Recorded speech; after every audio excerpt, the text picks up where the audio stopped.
ఏం పిక్తారా? ఎరా ఎర్రి పప్ప,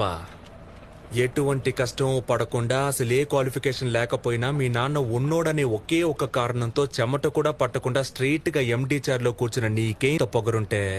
అమ్మ నాన్న తిప్పలపడి స్కూల్ ఫీజు కడితే ఎల్కేజీ నుంచి 10th క్లాస్ వరకు కష్టపడి చదివి పాస్ అయ్యి ఇంటర్లో ఈజీగా ఉన్న గ్రూప్లన్నీ వదిలేసి ఎంపీసీ చదివితేనే ఇంజనీర్ అవ్వగలమని చెప్తే కష్టమైన అదే గ్రూప్ సెలెక్ట్ చేసుకుని ఫిజిక్స్ ఒక ట్యూషన్, కెమిస్ట్రీకి ఒక ట్యూషన్, మ్యాథ్స్ ఒక ట్యూషన్, మ్యాథ్స్ ఒక ట్యూషన్ అని రోడ్లు పట్టుకు తిరిగి ఆ ఫీజు కట్టాలి ఈ ఫీజు కట్టాలని అమ్మా నాన్నల్ని హింస పెట్టి బోర్డ్ ఎగ్జామ్ లో పాస్ అవడానికి ఫ్లాస్క్ లో టీ పెట్టుకుని రాత్రంతా చదివి అలారం పెట్టుకుని పొద్దున్నే లేచి మళ్ళీ చదివి తీరా పాస్ అయ్యాక ఎంసెట్ లో ర్యాంక్ రాకపోతే లాంగ్ టర్మ్ కోచింగ్ తీసుకుని అప్పటికీ సరైన ర్యాంక్ రాక అమ్మ నగలు తాకట్టు పెట్టి మేనేజ్మెంట్ కోటాలో సీట్ సంపాదించి తెలుగు మీడియం నుంచి వచ్చిన నాకు ఇంగ్లీష్ అర్థం కాక ఫస్ట్ ఇయర్ నుంచి 4th ఇయర్ దాకా ఉన్న అరియర్స్ అన్ని 4th ఇయర్ లో ఒకేసారి క్లియర్ చేసి సొసైటీలోకి వస్తే ఈ జనమంతా నన్ను ఉద్యోగులేని ఎదవా అని నీచంగా మాట్లాడుతున్న లెక్క చేయక ఉద్యోగం కోసం ఆ ఆఫీసు ఈ ఆఫీస్ అని పిచ్చ కుక్కల 4 ఏళ్లుగా తిరుగుతున్న నన్ను ఎందుకు పనికిరావు తిండి దండగా అని మా నాన్న తిడుతుంటే ఒక్కో మెతుకు గొంతులో దిగక ముళ్ళులా గుచ్చుకుంటుంటే మింకలేక కక్కలేక చస్తూ బతుకుతున్న నాకు ఎవరో ఓ మహాన్ భావుడు మంచి మనసుతో అవకాశం ఇస్తే